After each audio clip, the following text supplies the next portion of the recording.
Ya, baik. Assalamualaikum warahmatullahi wabarakatuh. Waalaikumsalam warahmatullahi wabarakatuh. Oke, kembali lagi GoToNers dengan podcast SMA 5. Sudah sewindu apa sih sewindu? Sewindu 8 tahun. Ya, udah sewindu sampai Adam Dorman udah pergi meninggalkan kita selamanya. Apa ini opening macam apa?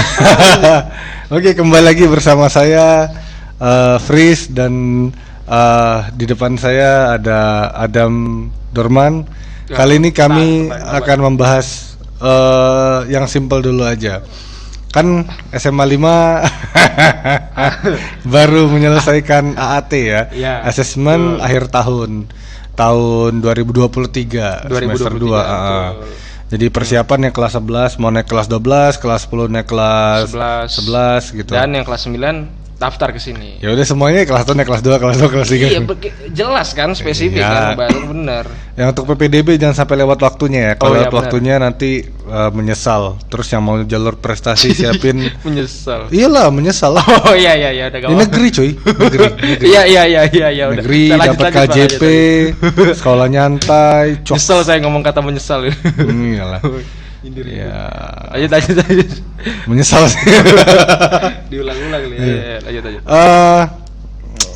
Waktu AAT kemarin saya kan di sini guru ya. Saya di sini guru. Saya juga. Nah, ini kepala sekolah. Iya, saya kepala sekolah. Jadi saya sebagai guru merasakan bahwa apa ya? Kok sebenarnya tidak spesifik ke sekolah aja, tapi ke semua. Kayaknya sedunia ngelakuin deh kayaknya di sedunia ya, secara umum. Cheating. Iya, itu udah biasa cheating, mencontek. Cheating ya. Selingkuh, cheating juga artinya selingkuh kan? Bisa pakai banyak itu banyak. Jadi multiple. Batuk, nggak ada sponsor batuk. Nggak ada. Lanjut. Jadi yang dapat saya simpulkan setelah saya mengawas adalah masih banyak sekali yang bahasa enaknya menormalisasi, mencontek. Jadi menganggap bahwa contek itu kayak kita bernafas gitu. Kalau ujian nyontek, tes nyontek, apa-apa nyontek. Jadi kayak mencontek itu udah bagian dari keseharian kita. Kayak misalnya dinamisme pendidikan. Ya kita mau makan baca bismillah. Nah, kayak gitu tuh. Kalau ujian nyontek, makan bismillah. Analoginya seperti itu, karena sudah normalisasi ya, gitu. Betul. Yang saya kasihan adalah saat saya memang bukan tipe guru killer ya, yang suka menggigit ya, dan kita tahu itu, betul. Memangsa wanita-wanita. Podcast loh. Ini opininya terlalu berbahaya nih. Tapi yang saya dapatkan adalah setelah saya sindir-sindir, saya kasih tahu, bahkan saya ada orang lah, saya kasih tahu apa? Ya betul. Apa namanya tuh, lupa lagi nama surahnya. Al-Mutafifin. Al-Mutafifin. Kok tahu? Tentang orang-orang curang. Ya, karena dia yang saya tazir. Wailul lil mutaffifin ya. Iya. Pokoknya saya udah sindir-sindir segala macam, ternyata saya tinggal kelas ya. Saya tinggal kelas malah bener-bener apa ya? Makin jadi. Bukannya kayak wah malu gua disindir nih gitu kan. Enggak mental breakdown tuh makin lanjut tuh. Bukannya misalnya oh guru gua nih cuma nyindir. Bentar. Buat yang nanya, saya kok tahu banget ngelihat. Ada oknum lah. Sampai di WA nggak ada lah. Intinya bukan cuma satu kelas, sebenarnya banyak. Bukan di satu sekolah ini aja, tapi sekolah lain juga. Ya, zaman saya juga ada gitu. Masa saya tuh apa sih yang mendasari normalisasi mencontek itu? Kalau dari saya pribadi ya, saya dulu tuh tobat mencontek tuh kelas 2 SMA. Kelas 11 SMA semester 2. Lepaslah bahasa. Semester 1. Ya, lepaslah bahasa kita biar lebih mudah cerna. Itu karena saya ketahuan mencontek, ingat banget UAS ujian akhir semester matematika. Duduk paling belakang baris nomor 2. Jadi 1, 2 baris paling belakang. Itu itu sekelas sebenarnya ketahuan. Cuman saya yang benar-benar sampai di skakmat gitu, checkmate banget. Alasannya kenapa? Tadi Bapak bilang kan itu. Ya sekelas. Cuman karena saya kayak gerak-geriknya paling mencurigakan mungkin ya. Bukan berarti saya tidak bisa mencontek, saya jago juga mencontek karena dulu ada UN ya. Jadi istilahnya anak-anak tuh sudah terbiasa mencontek. Kalau dulu tuh sama normalisasi karena tidak tahu. Bentar Pak, dulu kan biasa ulangan pakai kertas kan. Iya, kalau dulu tuh gini, orang tidak bisa munafik, semua orang rata-rata udah mencontek. Kalau zaman saya dulu mencontek itu karena normalisasi juga. Seperti bernafas lah. Enggak, teknisnya buku dong. Kan ada laci kan, ada laci. Nah, itu buku taruh di situ. Zaman belum atau HP. Pernah sih. Iya, kalau SMP, SMA itu anak-anak tuh pada pakai HP. Jadi tergantung gimana cara mengakali. Sebenarnya nggak bisa mengakali pengawas tuh tahu sebenarnya, cuma terlalu baik. Nah, sejak ketahuan itu, saya benar-benar berhenti dan tobat dari mencontek. Ini dari sisi saya dulu ya. Jadi setelah itu kayak kok setelah tidak mencontek malah otak makin tajam. Memang setuju. Memang nilai tidak 100 gitu kan. Kan kita berharap dari mencontek tuh full kan. Paling nggak 90 ke atas. Perfectonya itu yang kita minta itu sebenarnya dari mencontek itu adalah nilai, karena tanda kutip ya, seolah-olah stigma dan paradigma yang terbentuk di masyarakat adalah lu kalau nilai kecil lu gak sukses. Ya, perfeknisme benar. Iya, dogmanya seperti itu. Iya, betul. Perfeknisme. Iya, lu kalau nggak nilai rapor lu 100, lu tanda kutip bodoh tandanya gitu, atau apa gitu. Sebenarnya kalau bagi saya Pak ya, orang-orang yang menyontek itu sebenarnya adalah tanda bahwa orang itu insecure dengan kemampuan kapasitas dia. Tidak juga, ada alasan seperti itu. Ada juga alasan yang mencontek kayak zaman saya, jangan jauh-jauh lah. Mencontek itu udah normalisasi, udah kayak bernafas. Kayak ujian, sepakat gitu. Rame-rame. Iya, jangan sampai nilai kita di bawah KKM gitu. Karena kalau di bawah KKM kan remet. Remet kan males lah. Malu juga. Males gitu kan. Makanya normalisasinya adalah kerja bareng. Nah itu. Misalnya ada yang tahu ya tidak usah munafik lah. Orang-orang zaman saya dan lebih ke atas itu pakai kertas, lempar-lemparan kertas gitu-gitu, atau kode-kode tangan misalnya ABC atau batuk gitu.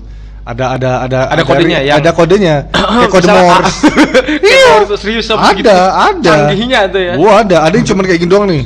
A B C D gitu, atau D-nya kayak gini. Kalau saya nggak seintens itu. Makasih ya Pak Hasto. Ya Pak. Wah, ini Pak Hasto yang sudah banyak membantu amal jariah beliau banyak untuk mengembangkan podcast sama 5. Kita lanjut ya. Dengan normalisasi itu sebelum saya tobat itu kayak ujian harus perfect.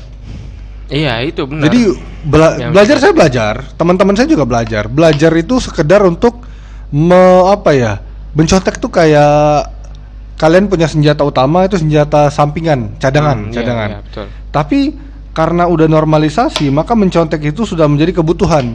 Artinya saat kita setelah belajar, ini anak-anak pinternya ya. Setelah belajar tetap harus mencontek. Kenapa? Untuk mencocok ke jawaban. Make sure.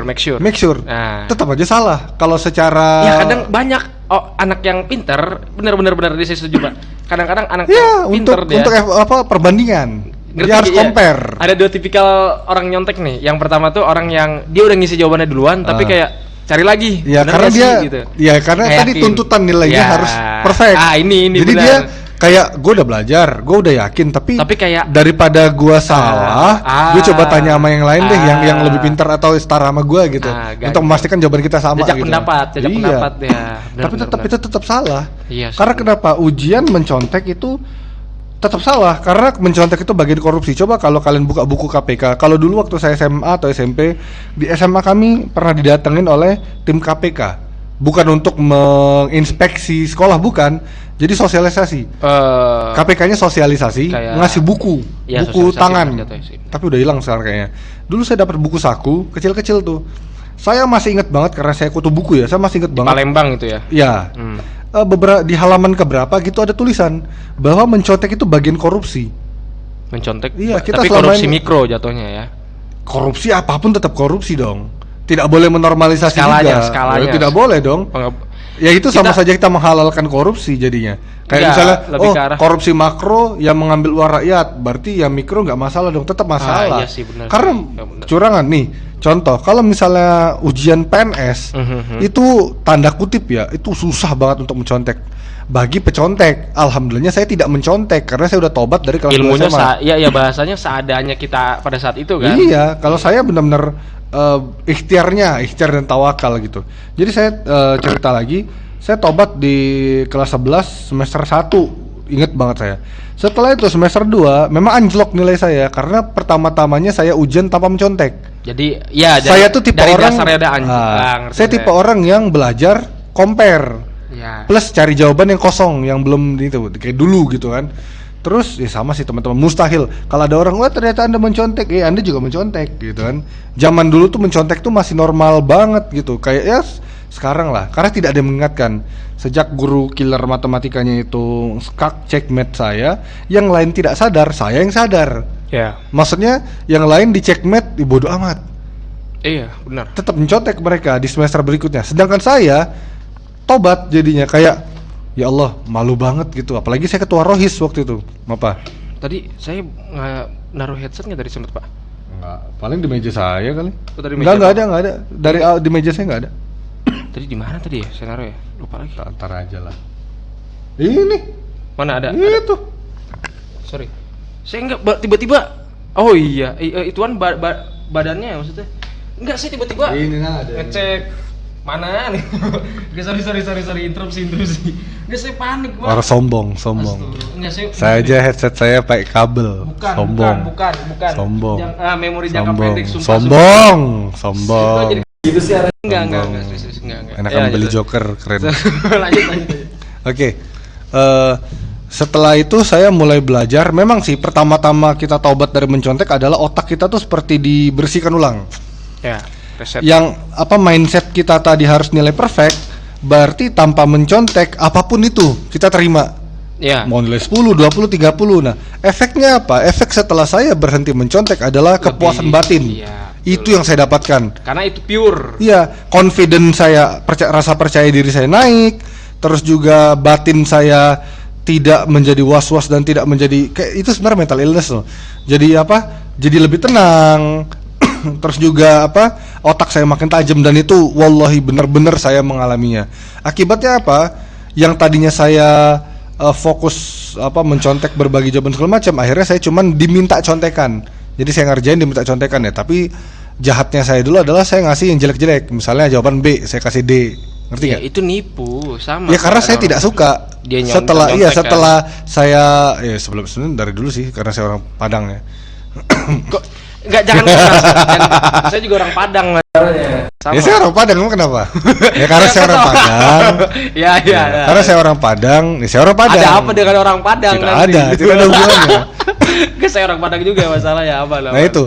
Jadi karena saya dulu memang terkenal pelit dari SMP. Iya kan enggak ada hubungannya loh, kan udah beda kalimat. Kalau di teks Indonesia itu udah titik, udah paragraf baru dong. Udah berbeda. Jauh, jangan. Udah. Oke. Skip. Apa ini? Dari dulu emang saya pelit. Jadi waktu itu, tapi pas yang saya kelas 3 saya nggak sejahat itu. Jadi tetap saya kasih, tapi saya tidak mencontek dan tidak mengcompare lagi. Akibatnya nilai saya yang biasanya mungkin 100 jadi 80. 82. Bukan mungkin 100 bahasanya mungkin tinggi lah. Ya tinggi lah. 90 karena tadi kan satu kelas kompakan gitu kan. Tiba-tiba yang lain kompakan saya enggak gitu. Sendiri. Iya. Dan itu saya merasa puasnya tuh wah, ada kepuasan batin. Bahkan saya bisa mengerjakan ujian cuma 30 menit. Tapi 30 menit itu bukan asal-asalan kayak bocah ujian pakai HP. Speedrun saya bisa kayak gitu. Enggak. Jadi gini. Saya pernah 20 menit. Jadi saya itu waktu SMP ini waktu masih masa mencontek juga, tapi tidak mencontek ya ini. Saya tidak mencontek malah. Saya itu sangat bangga menyelesaikan ujian dengan cepat. Entah kenapa dulu kayak gitu. Jadi sebisa speedrunner. Jadi saya itu tipe orang yang akan bangga kalau saya duluan selesai dan benar banyak kayak dulu saya. Ya. Saya kayak gitu. Nah, terus setelah saya taubat dari mencontek, speedrun saya tetap ada. Tapi mental saya. Tapi bedanya saya tidak comparing. Hasilnya memang tidak perfect. Ya 82, 80 atau misalnya bukan KKM 75, saya 78. Saya itu mengejar lulusnya. Kalau udah taubat dari mencontek, saya mengejar bukan nilai tinggi, tapi lulus dari KKM. Itu yang saya kejar. Kenapa enggak nilai tinggi tapi enggak tanpa mencontek? Ya kan bisa, tapi kan kemampuan orang beda-beda. Itu yang membatasi. Ya sih, itu. Nah, jadi yang saya kejar adalah kepuasan batin saya dalam tidak mencontek itu. Kepuasan batin dalam artian yang baik ya maksudnya. Iya, dalam menyelesaikan. Iya. Dan saya tetap tertantang untuk menyelesaikan ini fun fact ya. Jadi beneran saya tuh mengerjakan bahasa Inggris cuma 20 atau 30 menit. Agama 15 sampai 20 menit. Sedangkan ujian 1,5 jam. Pernah, sering saya begitu. Nah itu enak. Apa melatih otak kita tajam loh. Otak kita jadi tajam. Kenapa? Karena kita memaksa otak kita tuh melampaui kebiasaan dan kemampuan standar kita. Cepat, tepat, akurat. Iya. Tapi bukan asal-asalan ya. Enggak bener-bener kayak misalnya ini tahu langsung. Apa yang dimaksud kan gitu. Cepat jadi iya benar. Dan saya tipe orang yang malas cross check. Jadi sekali saya selesai, saya malas ngulang lagi. Tapi kalau dulu saya SMP saya begitu banget, Pak. Tapi perfeksionis. Enggak, bukan perfeksionis kayak Bapak, cepet speedrunner selesai. Tapi bener. Iya. Apa namanya fun fact-nya enak gitu dapat nilai 95. Iya, dan makanya saya peringkat kelas. Nah, makanya saya peringkat kelas dengan nilai tidak mencontek dan itu benar-benar puas banget. Karena menunjukkan bahwa kita ranking kelas karena pinter. Beda ranking kelas karena nilai tinggi. Pure effort lah. Iya, kalau nilai tinggi itu tidak menjamin dia itu murni. Tapi kalau misalnya kita peringkat kelas, tapi semua orang mengakui kita pintar dan orang tahu kita pas ujian tidak mencontek dan kita membuktikan bahwa kita tidak mencontek, speedrun itu nggak bisa mencontek malah. Ya kan, bener kan? Karena dia mengejar waktu. Nggak ada kesempatan buat nyontek. Saya tuh target saya 30 menit. Enggak, nyontek tuh makan waktu. Jadi paling minimal kalau seorang cheater itu ngerjain 1 jam. Tapi 1 jam itu udah paling cepat. Iya. Karena dia harus meng-compare sama temennya dulu, nunggu. Dia standby dulu posisinya. Beda dengan speedrunner tuh biasanya udah apa bahasanya Pak? Udah cepet, dia tahu materinya. Optimis aja, langsung optimis. Gitu. Nah, saya itu speedrunner. Jadi kecuali eksak, kalau eksak memang membutuhkan waktu untuk menghitung, tapi untuk materi-materi kayak misalnya ya gitulah contohnya materi-materi yang linguistik, terus agama, apa seni, apa spiritualistik, linguistik, biologi gitu. Dia nggak melibatkan hitung-hitungan yang perlu proses yang lama ya. Iya, langsung, nah itu bahasa gitu lah pokoknya. Nah itu saya bisa mengerjakan dalam paling cepat saya tuh sekitar 15 menit, nggak mungkin 10 menit karena soalnya kan banyak. 15 sampai 30. Dan setelah itu saya nyantai, kerjaan saya cuma gambar-gambar. Kalau saya gini kan 3 mapel nih, beruntun dia istirahat cuma 15 menit dulu di SMP di PGRI 2. Saya ngerjain 1 mapel pas itu pernah bahasa Inggris, SBK sama apa namanya Pak? Bahasa Inggris, SBK sama Indonesia, IPA. IPA. Bahasa Inggris karena dulu kan IPA belum dibagi kalau di SMP. Di situ saya kalau kayak Bapak bener, saya speedrunner, saya langsung ngerjain materi yang bukan ngerjain, baca-baca buku lagi. Setelahnya ya, SBK karena dibolehin oleh pengawas ya. Boleh. Karena kita udah selesai selama tidak mengganggu yang ujian lain. Iya, karena dulu kayak gitu. Ini setuju Pak, benar. Kalau kalian memang punya otak yang cukup cerdas, coba speedrunner. Jangan berhenti mencontek, tes speedrunnernya. Udah stop sampai selesai. Udah tinggal istilahnya tinggal pasrah aja lihat nilainya. Dan saya udah ngebuktiin sampai saya kuliah segala macam itu bener-bener pure, enak banget. Karena bagi saya ya Pak ya, fatal ini sering nih kejadian nih teman saya sekitar pada saat itu. Jadi dia tuh ngerjain terlalu lama. Akhirnya dia jadi paranoid sendiri, ngerti nggak Pak? Jadi kayak berkeliwet di situ aja, jadi bingung sendiri entar lama-lama kalau terlalu overthinking. Apalagi nanti tes PNS kalian atau tes instansi yang besar gitu, itu nggak bisa kalau nggak speedrunner. Iya. Tipe orang-orang yang ragu-ragu tuh susah banget itu. Dikit dapetnya. UNBK ya? Iya. UNBK yang SBMPTN kalau zaman saya itu kayak gitu lah. Gimana Pak komposisi nilai? Maksudnya mekanisme nilainya kalau salah dapat di nanti minus. Nanti aja. Nanti. Okay. Saya mau nanya dari sudut pandang siswa kamu. Oke, baik Pak. Mencontek itu seperti apa dan problematikanya plus solusinya tuh kayak gimana? Oke, kita mapping dulu ya. Jadi tapi ini secara langsung fakta empiris fakta empiris. Kita ngeliat lah kita. Iya, bukan sekadar asumsi tapi fakta empirisnya kayak gimana? Dengeran sampai sini tuh. Siapa itu? Bentar, gue dengeran sampai sini ya. Oh, sebelah mungkin. Lanjut. Ya, jadi berkaitan dengan masalah cheating atau contek ini, kita mungkin nggak bisa menafikan diri ya kalau kita ternyata pernah terlibat di dalam ini, pernah gitu sewaktu-waktu karena mungkin kita udah kepepet banget ya bahasa ya Pak, udah kepepet banget nih ceritanya, kepepet lah. Nah, dari situ dari saya dulu nih yang memang melakukan saya akuin pernah, jujur saya nggak bisa munafik, saya bilang nggak pernah nyontek Bu, nggak bisa, saya pernah menyontek. Pas itu nyontek materi di SMP pernah nyontek materi masalah kimia pas itu deh, IPA tapi kimia apa kan kalau IPA dulu campuran kan, kimia tuh. Saya karena udah mentok di sana udah ngerti nggak sih? Jadi semua jawaban tuh pas itu udah 30 soal, udah kejawab 29, sisa 1 kan. Ini bikin ganjel mentok saya, udah saya nggak. Karena kata guru, saya nanya kan setelah selesai itu ulangan kan. Pak, kok ini soal 1 susah banget sih? Emang sengaja saya selipin di situ mau ngetes siswa masalah bab yang ini, dia bilang gitu.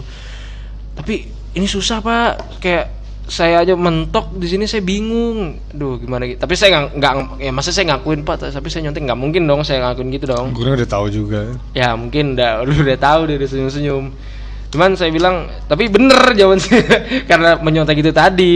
Tapi nyontek saya gini loh Pak, saya nyontek rumusnya, saya kerjain sendiri, ngerti nggak? Tetap aja mencontek. Bener kan sih. Tidak diizinkan. Iya. Kalau saya dulu ada guru fisika, namanya Pak Ridwan. Pak Ridwan. Baik di gaya ngajar saya. Nyelow. Gaya ngajar saya yang nyeleneh itu terinspirasi dari beliau. Jadi beliau itu guru fisika. Beliau guru fisika, eksak beliau. Tapi lucu banget asli. Ujian boleh buka rumus. Tapi jadi gini, setiap ujian mau itu UTS, ulangan harian atau UAS, UAS saya lupa UAS boleh nggak? Yang jelas UTS sama ulangan harian pasti disuruh ambil kertas kosong, bikin rumus sebanyak yang kita tahu, itu. Nyontoh dari buku rumusnya, rumus doang ya. Nanti kita bisa pakai. Ya, rumus bukan contoh-contoh soal bukan, tapi rumusnya aja. Kalau soal nggak boleh. Pas mulai ujian dia kasih soal yang ada puyeng. Oh, yang kayak bapak. Iya. Karena soal dia tuh nyeleneh banget, tapi jadi ngambil intisari konsepnya aja kita pintar. Jadi dia tuh ngasih tahu bahwa sepintar apapun kita mencontek, kalau yang namanya kita nggak paham nggak akan bisa. Iya benar, setuju saya benar. Gaya ngajar saya tuh terinspirasi dari beliau. Makanya ada lagi tipikal satu lagi yang pinter nyontek ada. artian dia nyonteknya sebenarnya buat make sure, tapi dia paham mekanismenya. Jadi kalau soalnya kan sering kan Pak, kalau misalnya comparing, bukan. Jadi soalnya tuh ada persis di internet. Nah guru ini karena ngerti, dia tahu dia murid-murid pasti bakal nyari ke Google atau lain sebagainya, pasti copy paste. Guru ini ngubah sedikit komponen soalnya. Bisa misalnya di soal matematika dia ubah tanda operasional, dia ubah angka sedikit, dia ubah pangkat apa. Jadi kita jadi nalar lagi, wah kalau kayak gini nggak bisa nih. Kalau buat orang yang tipikal nyontek murni pasti bakal bingung. Tapi tetap mencontek. Itu melegalisasi contek namanya. Itu tetap intinya adalah tidak boleh. Tetap kita harus pure dari otak kita sendiri tanpa saat ujian itu untuk melihat. Kalau misal tes PNS kayak gini habis sudah. Dipermalukan tes negara tuh ya iyalah pelanggaran hukum itu. Iya dipermalukannya gimana? Maksudnya di depan orang banyak dipanggil ke depan gitu. Iya tidak ditegur. Oh ditegur. Nomor 52 Anda keluar. Anda ketahuan mencontek. Gitu, langsung. Jadi kedengeran dengan peserta yang lain. Bukan itu saja, Anda diblokir dan orang bisa lihat dan itu akan memalukan. Blacklist. Wah iyalah. Wow. Makanya kalau tidak ingin jadi koruptor jangan nyontek. Ujian kenegaraan itu nggak semudah itu. Oke lanjut. Yang kamu lihat secara empiris gimana? Terus yang saya bilang solusinya gimana? Yang diubah tadi soal itu contek seorang pure orang nyontek tipikalnya. Tapi kalau orang yang pinter nyontek dalam artian dia cuman kayak gatel aja gatel kayak orang klepto tuh Bapak. Oh enggak, saya nggak bisa bilang klepto ya. Sisi analoginya aja, klepto tuh dalam artian dia di luar kendali, dia gemes aja gitu pengen nyontek gitu, kayak gemes pengen ngelihat rumusnya ininya lain sebagainya buat make sure. Iya, enggak saya lanjut. Konteksnya adalah sedang ujian bukan latihan. Beda kan mereka kan mengabaikan hal itu. Nah, kalau itu. Terus iya. Jadi faktor karena dia pinter nyontek, dia bisa dia ngambil intisari dari soal itu, dia ambil intisarinya, kalau di soal ubah bisa dia ngerjain. Jadi ketutup akhirnya padahal dia menyontek dari soal itu tapi dia bener dapat dan ternyata dia ngerjain, pinternya lagi dia ngerjain di kertas ini. Jadi kalau mau ditanyakan bukti, karena kan ada guru yang mungkin pengen tahu kamu bener dari mana gini-gini, penasaran, Bu saya punya catatan. Ya tetap aja harusnya itu kan ketutup itu ya pinternya orang nyontek. Nah terus fakta empirisnya tadi yang saya bilang, kebanyakan teman-teman yang menyontek ya dari teman saya SMP dulu, SMA di Broski sana, di sini orang menyontek itu rata-rata karena mungkin ada yang tipe kompetitor Pak. Tipe kompetitor tuh yang nggak mau ngalah dia, karena dia tahu teman-teman yang lagi nyontek. Saya bilang kenapa saya enggak dia bilang kalau mereka iya kenapa saya enggak. Itu menjadi budaya ya Pak ya, culture udah menjadi mendarah daging. banyak sih orang yang kayak ya udah temen kamu nyontek juga lah gitu kan. Ya orang nyontek kamu harus nyontek, bodoh kalau nyontek. Iya betul gitu. Saya tidak mau. Omongan bener proses kayak gitu Pak. Orang tua pernah ngomong denger teman, kamu nilai jelek gimana sih? Iya teman kamu aja nyontek. Teman kamu nyontek aja gitu. Orang semua nyontek. Itu aja dari orang tua yang nyuruh. Saya adalah orang rebel, saya nggak mau. Ogah, enggak, saya ngomong sama orang tua saya. Ya biarin mereka nyontek, saya nggak mau. Pernah Bapak diarahkan ke sana? Iya. Karena sudah normalisasi. Dan saya bilang, kalau mereka nyontek urusan mereka. Karena saya gini Pak, nyontek, saya bilang. Tujuannya gini, mungkin orang tua melihat pada saat itu karena, aduh anak saya nanti gimana nasibnya gini. Ini yang menjadi masalah adalah bahwa di Indonesia nilai itu adalah Tuhan, mengerti? Iya sih. Mengerti? Dalam artian skill itu skill itu malah bukan skill dan kompetensi malah menjadi apa ya bahasanya itu ya, jadi tidak ya di nomor 2 kan, malah lebih penting nilai. Jadi oke lah, nilai itu memang bisa menjadi faktor untuk apa ya, menguji kelayakan kita, emang bisa, tapi tidak pasti karena nilai pun tidak murni. Iya, itu yang pernah saya renungkan. Kalau selama ini saya nyontek terus dapat nilai segitu, apakah benar saya selayak itu mendapatkan nilai itu? Benar? Nah itu. Iya. Kalau kita mau jujur misalnya, harusnya balance dong. Misalnya matematika misalnya. Oke lah. Sekelas hebat matematika di atas 80 ya. Coba kalau misal tidak mencontek, saya yakin ada yang 0, ada yang 3. Makanya saya memaklumi Pak, guru-guru di SMA 5 nih, saya ngelihatnya kayak guru-guru eksak, terutama misal siapa kita sebut guru MTK. Jadi saya sangat mewajarkan beliau-beliau ini yang kadang-kadang kalau nanya murid, kamu nilai bagus dari mana nilainya? Wah, masih mewajarkan.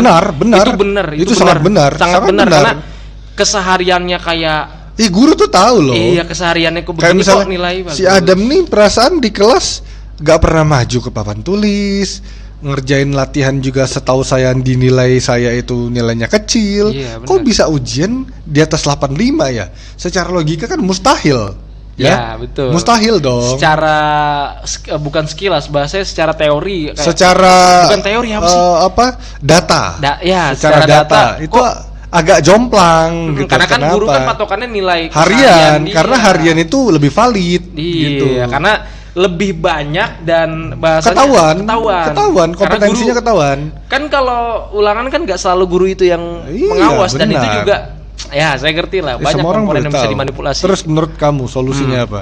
Solusi bagi saya taubatan nasuha. Ya betul, itu salah satunya karena memang korupsi mencontek korupsi itu dimulai dari mencontek. Nanti branded kemana-mana kan akhirnya. Pejabat itu korupsi, tapi Anda mencontek ya sama saja. Anda dan dia sama. Itu penyakit orang Indonesia itu begitu. Kuar masalah. Kalau Anda tidak percaya omongan saya, kalau keluarga Anda KPK tanya sama orang KPK. Mencontek itu masuk kategori korupsi gak? Masuk. Mau dia mikro, makro tidak peduli. Ya namanya cakupan masuk dalam satu lingkaran yang namanya korupsi ya korupsi. Artinya Anda tidak boleh menyerahkan orang-orang yang Anda tunjuk sebagai koruptor itu adalah koruptor. Anda juga koruptor gitu. Mengerti kan? Iya. Dia mengambil uang rakyat. Ya Anda mengambil kesempatan orang pintar untuk berada di posisi di atas. Iya, betul. Orang pintar tidak mencontek dengan usaha dia sendiri 80. Padahal ini range tertinggi di kelas. Tiba-tiba Anda yang tidak ada apa-apa mencontek 100. Otomatis hak dia ini untuk sebagai nomor 1 udah Anda ambil, itu juga korupsi. Oke. Kan korupsi seperti itu sistemnya. Betul. Kita netralisasikan dulu Pak POV-nya Pak. Kita netralisasikan. Di sini mungkin kita udah ngomong nih dari POV guru-guru yang kayak gini-gini mengatakan bahwa secara sistematika memang secara hukum dan secara lain-lainnya memang menyontek itu hal yang salah, jelas sangat salah. Tapi kita harus balik lagi ke POV siswa. Pemantiknya apa yang membuat siswa ini akhirnya mencontek? Pasti itu karena pertanyaan. Pemaksaan nilai tinggi kan untuk kelulusan. Pemaksaan nilai tinggi, malu dengan teman-temannya bisa, lalu dia itu mungkin gengsi juga kan? Ada rasa itu gengsi. Saya bilang kalau orang yang sudah tidak jujur, maka kedepannya akan buruk saja yang didapatkan. Oke, coba kita bikin partisi nih. tipikal-tipikalnya. Partisi orang yang dia pure malas ada. Ini aja deh, sebelum itu saya kasih pengalaman saya tapi jangan dicontoh ya. Ini pengalaman saya. Saya kelas 1 SMA itu, kelas 10 SMA itu peringkat semester 1 tuh peringkat 3 kalau nggak salah, semester 2 peringkat 4. Mau tahu UAS saya matematika saya masih ingat semester 1 kalau nggak salah. UAS matematika saya 0. Ya. Karena saya tidak mencontek dan saya tidak mengerjakan karena saya benar-benar pure tidak tahu, tidak ngerti sama sekali. Kertas buram saya gambar Naruto full bolak-balik. Alhasil setelah selesai ujian saya dipanggil ke ruang wakil kesiswaan apa kurikulum gitu, saya lupa. Kesiswaan apa sih kalau? Ya pokoknya gitulah, saya dipanggil. Fris, kamu tuh punya potensi. Ini kamu yang menggambar kan? Iya bu. Kamu kenapa menggambar pas ujian? Saya nggak ngerti bu. Kamu tuh ini pokoknya dinasihatin dulu. Tapi yang ditakutkan oleh orang-orang adalah dengan UAS itu 0 bawah nilai anjlok, saya peringkat 3. Nilai kasihan? Harian saya gede. Mengerti? Iya, saya ngerti itu dulu ya, poinnya. Coba bener Pak, kan Bapak dari sisi guru nih. Sebenarnya yang menunjang tuh nilai siswa secara rata-rata harian. Kan? Bukan ulangan kan? Kecil kan porsi ulangan tuh. Bisa dimasukkan. Kalau mayoritas masih bisa diperbaiki. Dalam artian minoritasnya adalah yang nilai kecil. Mayoritas nilai besar. Kalau nilainya jelek semua, hampir bahkan satu angkatan. Ya itu makanya ada yang namanya pengayaan, ada yang namanya remedial. Itu untuk memperbaiki nilai. Tapi kalau karena kesalahan sistem, itu kan di kita luar. pakai ulangan. Itu di luar. Berarti sah dong kalau guru nggak memasukkan nilai ulangan itu? Tergantung guru. Secara fakta tergantung guru. Betul. Mau dia masukin atau tidak itu hak dia. Fleksibilitas guru ya. Tetapi hak siswa adalah transparansi nilai. Itu hak siswa adalah transparansi mendapatkan nilai. Transparansi nilai. Dia jadi harus tahu. Nilai berapa, Bu, nilai saya berapa? Nilai saya kecil yang mana? Saya boleh minta remedial atau pengayaan? Itu hak siswa. Namanya transparansi. Jadi tidak boleh menutup-nutupi. Udahlah kamu nilai kamu kecil, kamu remet aja. Nggak bisa kayak gitu. Nggak bisa. Kasih tahu dulu nilai data, berapa. Semua harus ada datanya. Makanya kalau kamu misal lihat, Pak saya udah ngerjain tugas ini, boleh nilainya saya liatin. Saya punya di Google Drive nilai saya susun di spreadsheet, ada itu. Spreadsheet ya. Oke. Sekarang solusinya dari kamu. Kalau dari saya udah apa? Solusinya ya, kalau bagi seorang murid, ini POV buat orang-orang yang mungkin POV siswa. Ya, kalau bagi orang-orang yang tipikalnya udah malas, mungkin kita mungkin nggak bisa pukul rata, tapi ada orang yang malas karena mungkin dia di rumah udah capek, mungkin karena keluarganya, mungkin karena dia punya kesibukan, atau mungkin dia ternyata punggung keluarga, kita kan nggak tahu, unexpectable kan, tiba-tiba dia wah ternyata punggung keluarga, kita kan jadi lama-lama jadi respect kan, oh kita bisa ngerti nih anak, mungkin dia di rumah udah capek, akhirnya di sekolah juga ribet jadi ya kan, bagi dia kan, dia tertekan di dua pilihan Pak. Apakah dia ingin kerja atau sekolah gitu kan, bingung kan, orang tua nyuruh dia pasti sekolah, pasti kalau orang tua yang baik dan benar, kamu sekolah aja nggak apa-apa gini. Tapi anak ini kadang-kadang juga ada rasa kasihan dengan orang tuanya, dengan keluarganya, dia punya apa bahasanya ya, kesadaran diri, hati nurani, dia mengatakan bahwa wah ini saya harus kerja nih bantu orang tua saya. Karena saya sering dapetin teman-teman gitu Pak, ternyata dia ya anak zaman sekarang kayak gitu, mungkin kerjanya ya bukan kerja, mungkin sebenarnya itu kalau kerja itu sebenarnya gini loh, bagaimana cara kita memanage waktu aja sebenarnya. Kalau misalnya ngomong kayak gitu, papa saya, ayah saya itu adalah petani, pulang sekolah bajak sawah, ngurus sawah, tapi beliau sampai tamat, sampai di S1 beasiswa. Berarti nggak bisa dijadikan, lihat ya, tidak bisa jadi patokan.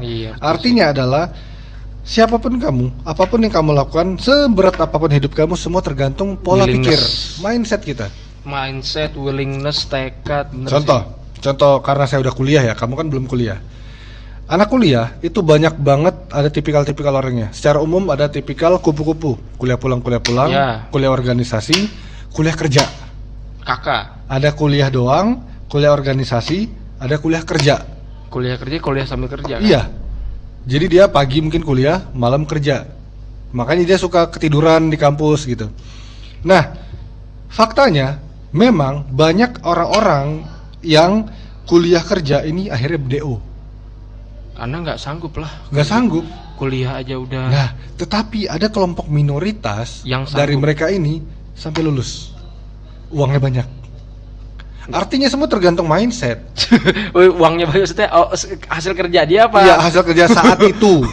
Enggak, maksudnya dia kerja misalnya kerja bikin proyek apa dapat 5 juta, 3 juta, kan itu untuk anak kuliah lumayan.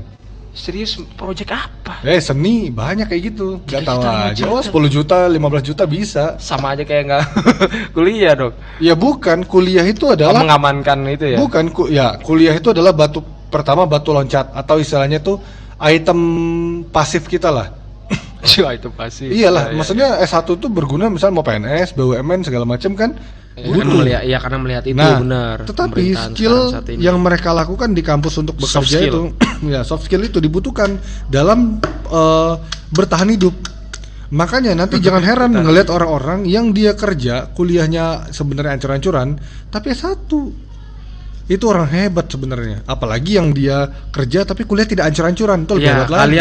Saya mungkin belum kuliah tapi saya ngerti karena saudara sepupu, adik sepupu tapi lebih tua dari saya, adik sepupu. Orang tua ini. Ini terus. Saya sebenarnya reinkarnasi. Syirik. Terus. Ya, jadi tadi mungkin bukan kapasitas saya bicara masalah kuliah ini ya Pak, tapi mungkin sedikit aja saya ngeliat orang hebat lah, orang yang bisa kuliah di saat kuliah itu udah sulitnya minta ampun, dengan orang yang kerja dia combine kerja dan kuliah. Nggak kebayang. Hebat. Ya kita tidak peduli kuliah dia bener atau kuliah dia ancur-ancuran, yang penting S1 kita lihat. Maksudnya kan? Proses dia mungkin nggak kayak yang ambisius orang kuliah banget, enggak, tapi masih mau mengikuti. Itu kan biasanya itu kan adalah apresiasi banget itu istilahnya. Karena kan itu lebih ke arah dihadapkan kedua opsi dong, antara kuliah atau kerja. Pilih yang mana? Dia artinya sebenarnya dia serius kuliah. Dia serius kuliah. Terhambat faktor biaya, ekonomi, segala macam. Finansial pasti mengharuskan dia gitu kerja. Nah, yang hebatnya adalah orang-orang kayak gini adalah dia masih mau kuliah. Itu udah hebat banget. Itu hebat banget. Teman-teman saya banyak kayak gitu. Saya salut banget. Belum tentu semua orang bisa kayak gitu. Tidak. Iya, makanya saya bilang mayoritas yang udah merasakan kerja dapat duit 5 juta, 3 juta. Akhirnya ninggalin kuliah. Dia mikir, wah 5 juta lumayan. Padahal kalau dia tahu dengan gelar ijazah S1-nya ijazah S1-nya dia bisa lebih banyak dapat profit di depannya gitu. Di masa depan itu. Dan saya sangat salut dengan orang-orang macam ini. Terserah backgroundnya apa, saya setuju banget. Terserah kuliahnya hancur-hancuran atau enggak, tapi saat sama-sama kita menerima ijazah dari dekan, kan kita setara. Enggak, mungkin bahasa kita jangan kuliah hancur-hancuran Pak, kuliahnya mungkin biasa aja dibanding dengan itu lebih sopannya kayak gitu. Tapi kan itu sangat saya apresiasi banget, maksudnya wah hebat orang ini. Saya aja tidak sambil kerja gitu, saya full minta orang tua. Dia tidak dinafkahi orang tua, nyari sendiri. Teman saya ada kayak gitu. Hebat. Wah hebat dong. Dia jadi kepala keluarga sendiri untuk diri dia sendiri. Respect. Dan dia bisa S1. Wah itu hebat. Karena yang saya lihat di lapangan, teman-teman saya sendiri banyak yang berhenti di tengah jalan. Akhirnya dia bisa bangun pondasi, dia punya maksudnya bangun ekonomi dia sendiri kan. Iya benar. Akhirnya bisa bahkan dia bisa buka lapangan pekerjaan juga. Itu orang hebat. Soft skill itu lebih diutamakan dari ilmu. Maksudnya ilmu tekstual yang kita dapat di kelas. Di negara maju memang kayak gitu Pak. Nah itu. Melihat soft skill. Nah makanya untuk bridging ke pendapat kamu tadi adalah itu bridgingnya. Makanya kenapa siswa-siswa kita mencontek, karena menganggap nilai itu adalah superpower, sebuah segalanya, paripurnanya. Score is everything ya. Iya. Score is everything. Jadi score is everything. Lagi makan Jadi dengan menganggap bahwa nilai itu adalah segalanya, siapa yang nilai tertinggi dia yang terbaik untuk dapat kemana aja. Yang salah itu ya. Padahal tamat SMA ini ranking 1 juga belum tentu masuk kampus negeri.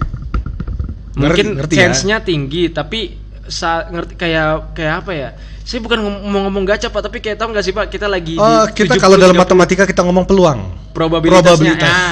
Probabilitasnya itu dia mungkin lebih gede 70-30, tapi lagi apes dia kena di 30 yang nggak berhasil itu. Fakta lapangannya itu. Iya 70-30 dia dikenanya yang di 30 nggak berhasil. Sama kayak judi. Kita jangan bilang judi sih bahasa. Change. Ini kita bilang matematika aja deh, biar tidak jadi negatif biar tidak miskom. Jadi kalau dalam matematika kan seperti itu kan. ada namanya probabilitas. Tapi kan yang namanya kenyataan itu kadang tidak sesuai dengan probabilitas yang kita hitung. Walau change-nya memang terbukti lebih besar. Tapi kan bahkan Newton kalau nggak salah ya yang bikin teori probabilitas ya. Bukan Newton. Enggak. Beda sendiri Pak kalau teori probabilitas beda sendiri. Ada Newton. Bukan. Yang pakai apa? Koin dadu gitu. Bukan Newton itu. Siapa itu ya? Yang koin pokoknya ya itu saya tahu. Maksudnya materi probabilitas yang dadu 1/6, 2/6, 3/6. Nah, itu kan hitungannya tidak 100% pasti, tapi di atas 90%. Ya, misal tapi lagi apes dia kena dia nggak berhasil itu. Itu artinya apa? Saat kita misalnya di dunia nyata, bukan di dunia kelas sekolah, yang menentukan adalah seberapa bisa kita bertahan hidup. Ya. Seberapa bisa kita luwes, fleksibel bertahan hidup ya. Karena ada fakta di lapangan, karena kamu belum kuliah, karena saya udah kuliah ya. Temen saya itu bahkan peringkat 20 ke bawah. Tapi teknik mesin. S1 teknik mesin. Teknik mesin. Ngerti nggak? Iya. Dia peringkat 20 ke bawah. Ada temen S1 teknik mesin. Ya keterima. Dengerin di kampus negeri. Oh iya. Terus ada teman saya peringkat 20 ke bawah. Mau tahu dia lulusan apa? S1 kedokteran. Ngerti? Ngerti? Sedangkan yang peringkat satunya nggak tahu. Ada yang jadi guru, ada yang biasa aja. Nggak menjamin. Enggak. Jadi jangan bangga, jangan sombong, jangan mematoki nilai adalah Tuhan atau segalanya, sehingga mengejar cara-cara yang haram. Karena itu tidak ini. Kalau misalnya kamu nih, misalnya kamu sebagai pegawai misalnya, nanti kalau kerja jadi pegawai, terus kamu selama sekolah mencontek, tapi soft skill nggak punya, kompetensi nggak ada. Bullshit, nggak bakal dipakai orang. Nah itu, ngerti kan poinnya? Istilah nggak bakal dipakai itu bukan dia tidak bisa apa-apa, misalnya. Nggak dipanggil orang. Kalau kerjaan ini Dam, nggak bisa. Mudah nih Excel, paling pakai rumus average dah. Nggak bakal dikasih kalau orang kerja, taunya kamu kerjain ini. Dia selama SMA ngejoki. Iya, dijokin orang. Ngerti kan maksudnya? Ngerti, jadi bingung ntar. Nah, ini apa? Nah, makanya saya sampai bingung. Kenapa siswa-siswa itu masih mau mencontek? Saya juga pernah jadi siswa. Berarti intinya Bapak ingin mengatakan bahwa jangan khawatir terhadap nilai. Iya, kompetensi kalian yang pada kompetensi dan soft skill kalian ini yang dimatangkan, karena nilai itu cuma mengikuti apa yang udah kita kerjakan. Hasil itu sesuai dengan ikhtiar kita. Kalau dalam Islam, hasil itu sesuai dengan ikhtiar dan tawakal kita. Seberapa besar kita ikhtiar dan tawakal, maka hasilnya akan memuaskan. Karena Allah tidak akan merubah suatu kamu sampai kamu tersebut merubah. Mungkin nggak perfect, nggak 100% bersyukur. Tapi kan di atas 60% itu udah wow banget. Ngerti kan? Ngerti. Sama ke pengalaman saya. Kamu tahu saya ini peringkat ke 20 atau 30 terbawah dari PNS kalau mau. Tes PNS waktu tesnya PNS. Dari puluhan ribu orang. Dari ribuan orang. Di tes SKB. Emang yang bakal dilulusin jadi PNS itu berapa orang, Pak? Dari 1000? Waktu angkatan saya 5 ribuan. Bukan angkatan Bapak, yang tadi Bapak tes 1000. Ya kan beda-beda, kebutuhan. Ini kebutuhan. Iya, itu sesuai kebutuhan. Di konteks Bapak, di case Bapak pada saat saya lupa, kalau nggak salah 5.000 yang dibutuhkan. Nah, saya peringkat 30 ke bawah. 30 ke bawah masih dapat lah. Ya, ngerti nggak maksud saya? Ngerti nggak maksud saya? Yang kita kejar adalah kita lulus atau diterima. Bukan yang tertinggi. 5.000 orang 30 ke bawah, Bapak tinggi dong. Maksudnya gimana sih? Ya pokoknya di urutan itulah, di urutan itu. Kan kalau di peringkat kelas malu dong. Ngerti kan? Oh, di peringkat kelas. Bersyukur, Pak, dari ya enggak, dengar dulu, dengar. Ini karena pekerjaan. Ini karena pekerjaan. Coba kita analogikan ke kelas. Fris, peringkat 1, Adam Dorman, peringkat 32. Ini 36, Bapak 5.000, 1.000, Bapak 1.000 saingannya saat itu. 5.000-an. 5.000, 3. Enggak, saingannya mah yang 5.000 diterima, saingannya puluhan ribu. Tapi maksudnya ngerti nggak? Beda lah. Bukan ya enggak. Ini konteksnya karena lulus untuk kerja. Nah, dalam artian yang kita kejar itu adalah bukan hasil. Yang penting kita sudah melalui prosesnya, itu dan lulus. Iya, prosesnya kita udah lulus. Kita udah lulus saja, udah hebat banget. Artinya, yang kita tajamkan itu adalah kompetensi kita untuk memenuhi standar kelulusan itu. Karena kalau secara semantik ya, kalau pakai kita sebab akibat, sebenarnya yang menyebabkan adanya hasil kan karena proses. Benar kan? Ya, tapi kan orang tidak peduli. Makanya kan ada hadisnya. Iya, orang yang makanya ada hadisnya, akhir zaman itu orang tidak peduli lagi kerja halal haram ditabrak, yang penting duitnya banyak, ngerti kan? Nah, sama nilai kan. Yang penting nilainya 100, bodoh amat dari nyontek. Karena dituntut tuh nilai tertinggi. Tapi kan iya gimana ya mindset nilai di atas KKM itu tidak diapresiasi, tapi nilai yang 190 itu diapresiasi. Ngerti mas, saya ngerti ya. Karena tapi fakta di lapangannya teman saya di 20 ke bawah orang hebat. Mungkin di case Bapak, mungkin, tapi banyak kita case kan beragam variasi. Enggak, nanti lihat saja sendiri. Dan ini udah saya tanyain ke orang-orang di bawah saya. Rata-rata pas tes masuk kampus negeri itu mengejutkan. Unik banget. Ini bukan lagi probabilitas, tapi fortune. Enggak fortune juga sih ternyata. Enggak, saya kemarin keberuntungan banget. Ini keberuntungan banget. Enggak, saya sempat dibedah mekanisme sama orang-orang yang fokus buat PTN gini, Pak. Ternyata sistematika nilai itu enggak seperti yang kita bayangkan loh. Ternyata sekompleks itu dalam bahasannya. Strategi kita tuh salah kalau ngejar nilai tinggi itu salah. Enggak, itu nanti terakhir sebelum kita tutup dibahas. Ada zaman saya, nanti zaman sekarang nggak tahu bedanya apa. Tapi intinya adalah bukan masalah di situ.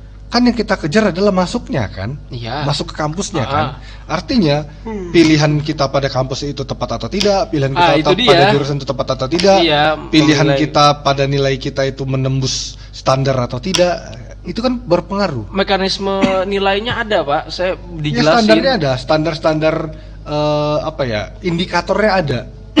Tapi hal ini tidak akan dimengerti bagi orang-orang yang terbiasa mencontek. Iya betul, susah. Karena mereka hanya mengejar hasil. Terus merasa peringkat 1, nilai gede pada hasil nyontek, mau kemana? UGM kedokteran. Pas tiba-tiba pemilihan eligibilitas nggak dapat. Ya karena kan bukan karma nyebutnya. Kadang kan tuh ini loh, di dunia ini ada sebab ada akibat. Kalau kita terbiasa berbuat curang, suatu saat kita akan panen tuh hasil kecurangan kita dengan kegagalan. Jadi berhenti dari sekarang. Iya. Karena kita kan lagi memanen. Ya orang mungkin lagi di atas angin, mungkin merasa di atas angin, nggak ada omongan Pak Fris bohong segala macam. Kan saya udah jadi guru sekarang, pengalaman saya udah banyak dan saya tidak berbohong dan saya tidak mencontek. Bahkan saya tes PNS nggak ada nyontek sama sekali. Seadanya kita kerjakan. Teman-teman saya juga tidak ada. Berarti fokus kita sekarang jangan fokus ke hasilnya. Jadi lebih ke arah kalau misalnya mau fokus kepada proses, tingkatkan kompetensi kita dengan belajar. Nah, hasil itu selalu mengikuti proses. Memang tidak perfect. Apa istilah kalau slogan orang itu? Apa Pak?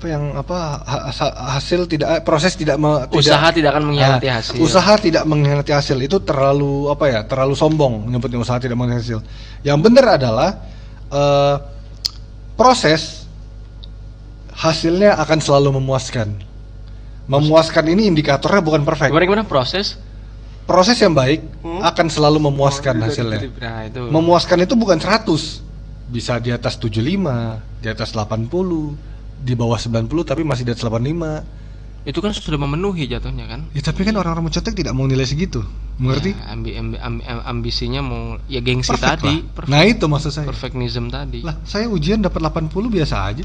Saya dapat 80. Terus ada penilaian standarnya 70 koma. Itu standar kelulusan. Saya berapa lulusnya? 72. Apakah saya mencontek? Tidak. Standar kelulusan 75. 70 koma. Oh, 70,5. Dan saya lulusnya di 72. Saya sangat bersyukur. Mau tahu nggak Pak? Saya mutasi ke sini pure nilai itu pure. Itu kacau nilainya, nggak seperti yang saya bayangkan. Ya itu artinya karena terlalu berekspektasi tinggi dan sudah mindsetnya itu tercetak adalah nilai tertinggi adalah saya ada kepedean dulu Pak, paling dapat tinggi. Nah itu makanya kita diajarkan sebagai penuntut ilmu adalah orang-orang yang selalu tawadu, rendah hati, rendah hati, merasa bersyukur, grateful, be grateful for merasa what cukup. Yang selalu orang-orang mengajarkan kita tidak boleh merasa kita tidak boleh menjadi orang merasa cukup, kita harus merasa lebih. Itu adalah ajaran yang bodoh, ajaran menyesatkan. Kita hanya boleh tidak merasa cukup dalam beramal. Kalau dalam konteks duniawi, kalau duniawi kita harus banyak bersyukur dan merasa cukup. Karena kenapa? Bisa jadi kita ingin mengejar yang lebih tinggi, kita terjebak nge-trap yang haram. Makanya orang banyak korupsi kan? Iya. Padahal karena gaji dia lebih gaji dia misalnya udah 15 juta per bulan. 15 juta tuh udah gede di Jakarta. 30 juta. Enggak, 100 juta. Iya, enggak. Ini ya namanya. 50 juta. Aku mau beli mobil 100 juta. Nah, itu. Udah lama-lama tidak bersyukur, tidak merasa cukup. Orang punya mobil Pajero, gue juga pengen deh. Gaji gue nggak cukup. Nah itu. Akhirnya mulai menilap dana segala macam. Iya. Kan itu semua dimulai dari kecurangan. Parah banget tadi ya, dia kedengeran gitu. Enggak tahu, saya aja enggak jelas. Tangkap aja dia. Terus intinya adalah sekali kita berbuat jelek itu akan menjadi kebiasaan. Habituasi tadi, apa? Bubar apa? Antum kenal lo PNS. Apa? Enggak. Ya mana? Enggak. Ayo. Takut. Apa sih? Enggak. Habituasi itu akan menjadi aktualisasi diri kita. Jadi orang akan mengenal kita dan kita akan menampilkan kita sebagai apa gitu. Pokoknya kalau kalian memang pengen mengetes dirikan selayak apa kalian dengan keilmuan kalian, cobalah kalian tes kedinasan, tes PNS, BUMN, coba. Oh, tadi casan saya ada di Bapak ya? Kayaknya di meja saya. Nah itu maksudnya. Jadi bener-bener yang kalian akan bertemu orang-orang jujur, pintar, hebat gitu. Tapi tidak sehebat itu. Hebat dong. Contohnya, terakhir penutup dari saya nanti kita bahas ini. Bentar tadi bunyi. Takutnya gagal lagi. Windows Security. Oh, sorry. Ya. Yang waktu tes PNS di Instagramnya BKN atau apa ya, saya lupa. Jadi ada waktu itu poster atau apa gitu ngomong kayak gini. Ada beberapa tipe orang yang lulus PNS. Dia udah memetakan nih. Yang sesuai pengalaman bertahun-tahun yang didapatkan. Pertama, orang BKN yang bikin postingan. Saya lupa ini. BKN, BKD atau dari official apa gitu. BKN itu Badan Kepegawaian Nasional Badan Negara. Kepegawaian Nasional. Jadi BKN itu tuh yang ya itu kami kepegawaiannya ngurusnya ke sana gitu. Okay. Jadi intinya kayak gini. Ada beberapa, saya lupa sih dari Instagram siapa, saya lupa lihat pokoknya dari resmi negara gitu. Ada beberapa tipe orang yang lulus PNS. Pertama karena memang dia pinter dan belajar keras. Ini orang yang pure lah. Mempersiapkan diri. Iya. Jadi dari misalnya tes PNS tahun depan nih. Nah, dari tahun ini belajar. Serius tapi benar-benar serius mematangkan diri. Kedua, ada orang-orang ini fakta ya, bukan buat-buatan saya dan ini memang terjadi pada saya. Yang pertama itu tadi. Yang kedua, ada orang yang lulus PNS karena dia adalah orang yang selalu meminta restu sama orang tuanya. Dia belajar, tapi dia karena tahu kompetensinya masih kurang, dia minta restu sama orang tuanya. Minta restu dalam artian apa nih? Ya minta ridho orang tuanya. Misalnya terus? Ya minta doain, Pak, Ibu, saya mau tes PNS buat masuk jadi pegawai pemerintahan untuk merubah negeri ini lebih baik. Mohon doanya agar saya lulus. Ada. Yang ketiga adalah orang yang banyak bersedekah atau ibadah lah kita sebut. Mengerti? Kalau nggak salah cuma 3 itu yang dipetakan kalau nggak salah. 4? Nggak ada, cuma itu doang. Orang dalam? Tidak.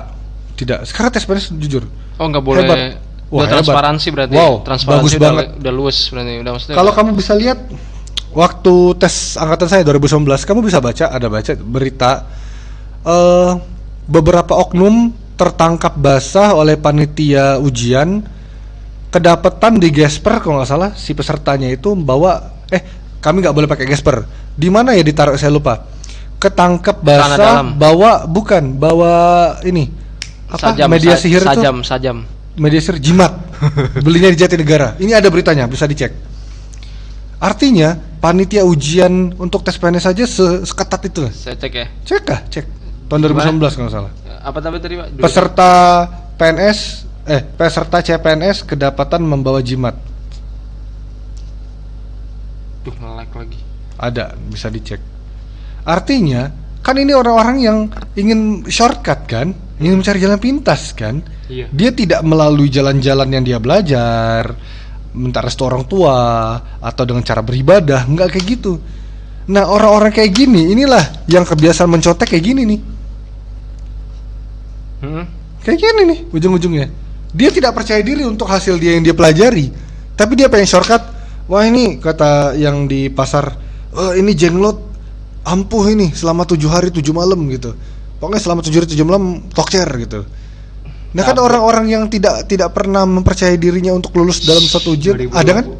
Ada kan 2020? Kan jinnya nggak ngerti komputer. Ada kan? Bukan. 2020 Jimat kan palsu. Ini peserta CPNS ini judulnya BKN, kan jinnya nggak ngerti komputer kata BKN. Iya benar, ngerti kan? Itu sindiran. Iya.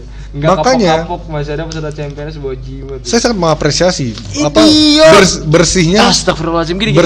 Bersihnya dalam penyeleksian aparatur sipil negara. Bentar. Itu sangat harus diapresiasi. Kenapa di Indonesia itu jimat? What the gini loh. Kenapa? Ya kamu bikin jimat. Ya. Sekarang jimat itu korelasinya sebenarnya nyambung dengan mencontek. Mencontek itu kan artinya kita mempercayai jawaban orang dibanding usaha kita sendiri. Pak. Bukan, maksud saya jimat tuh kenapa mereka harus bersandar maksud saya itu kayak memalukan, embarrassing banget tuh kayak. Ya dia bersandar pada jimat. Ya. Orang mencontek bersandar pada jawaban orang. Mengerti kan? Korelasinya sama dong. Analoginya. Dia nggak bersandar kepada kemampuan dia sendiri. Nah, ngerti kan? Segitu nyontek itu.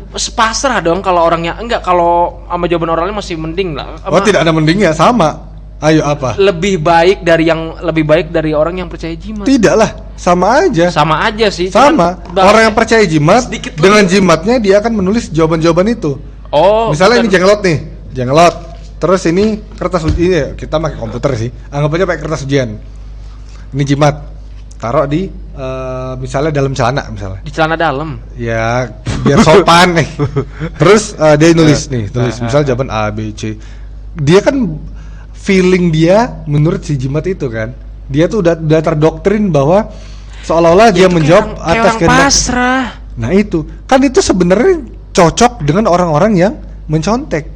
Kenapa saya bisa bilang sama? Karena saya pernah diminta contekan dan saya kasih jawaban salah ditulis. CPNS. Bukan, waktu SMP. SMP. Enggak lah. Mana boleh, nggak bisa. Hebat. Tes PNS itu saya merasakan pure kayak tes masuk. Jadi saya dulu tes masuk kampus, saya gagal di tes undangan. Jadi saya masuk tes masuk kampus negeri itu lewat jalur namanya dulu 2010 SNMPTN, Seleksi Nasional Masuk Perguruan Tinggi Negeri. Nah, tes PNS itu kayak tes SNMPTN tapi lebih ketat. Lebih ketat, jauh lebih ketat. Dan saya merasakan di situ ujian yang pure. Pure apa? Pure, benar-benar murni.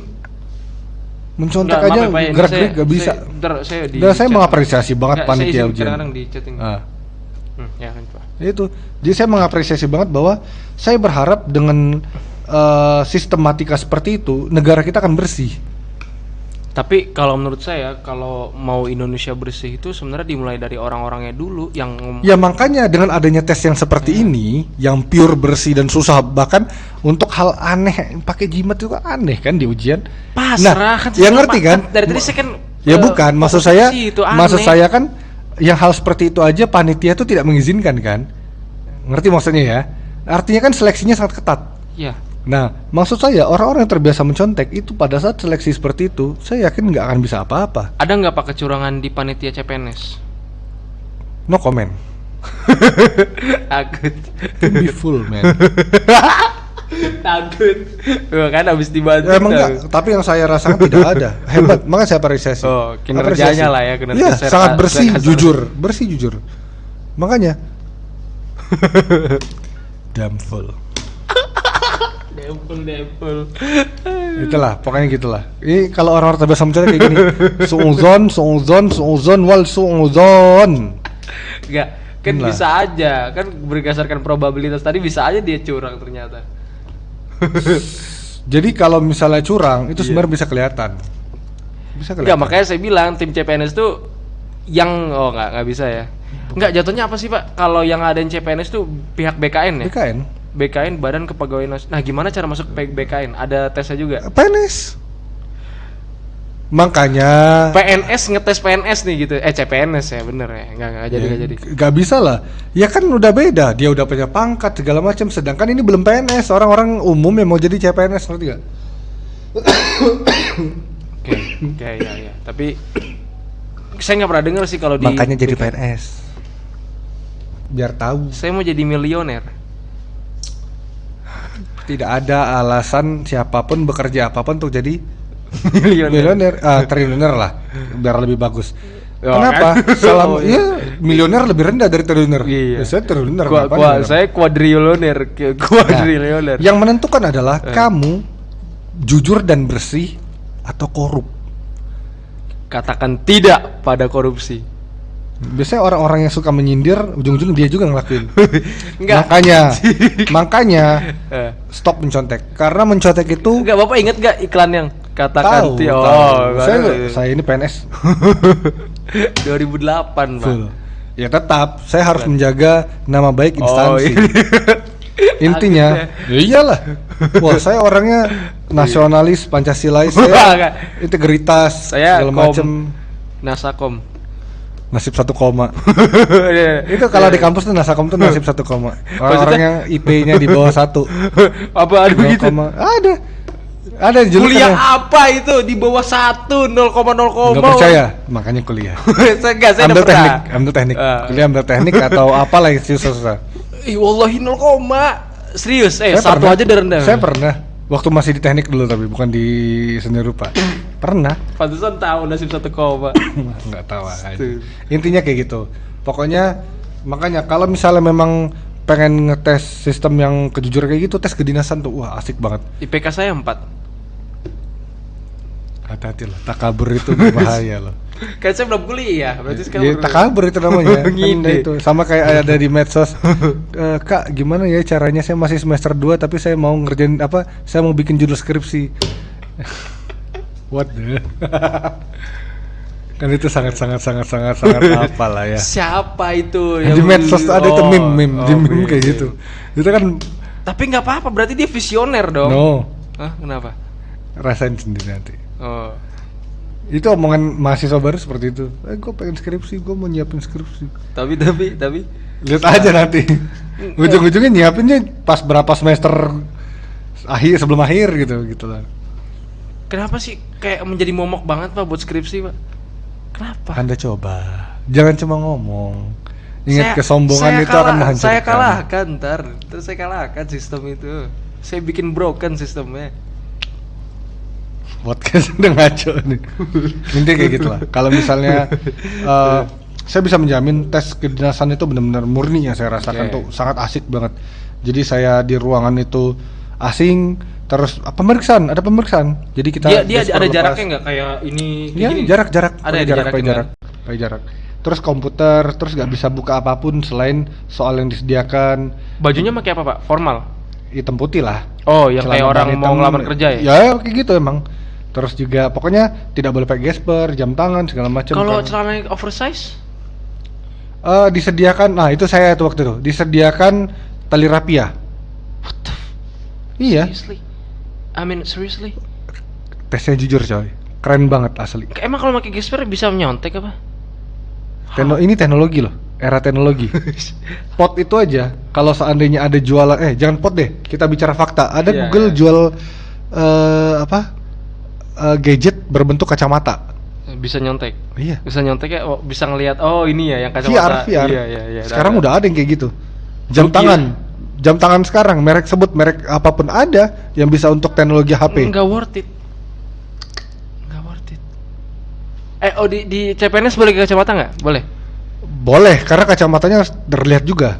Kan dilihat. Di inspeksi sama mereka masing-masing. Kalau saya waktu itu nggak cuma dilihat aja pakai kacamata ya udah masuk. Bapak CPNS di mana? Jakarta. Nggak, di mana lokasi?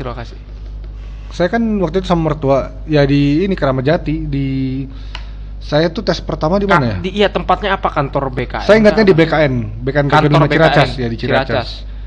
Itu pokoknya keren. Saya di situ takjub banget, bahkan tas ada tempatnya. Jadi tes ruang lokasi itu jauh. Banyak cewek cantik, Pak.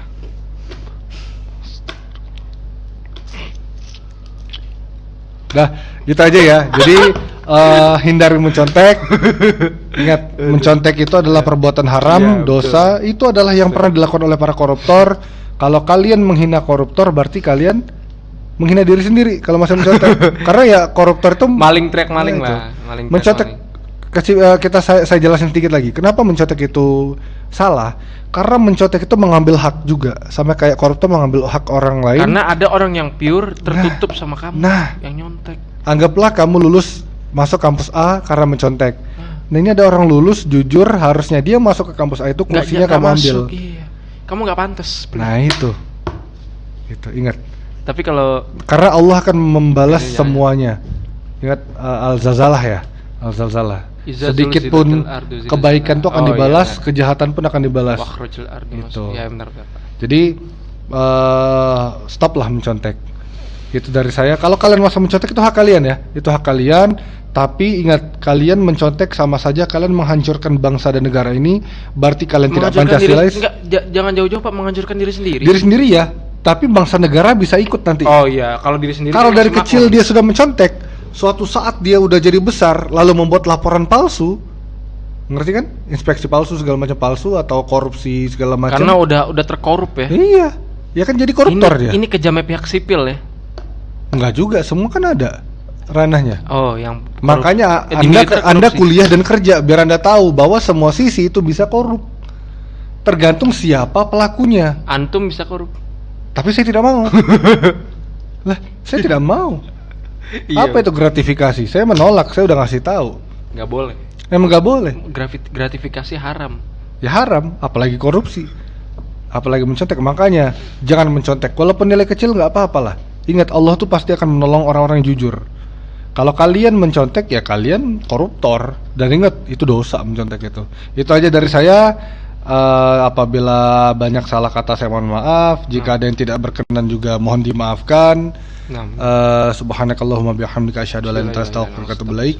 Sekali lagi tetap saya mohon maaf dan Adam. Ya, saya juga mohon maaf jika ada hal-hal banyak yang salah ya, itu adalah salah kami dan mohon dimaafkan. Karena terima kasih. Kesempurnaan hanya datang dari Allah. Assalamualaikum warahmatullahi wabarakatuh. Assalamualaikum warahmatullahi wabarakatuh. Cut dulu, cut. Stop recording.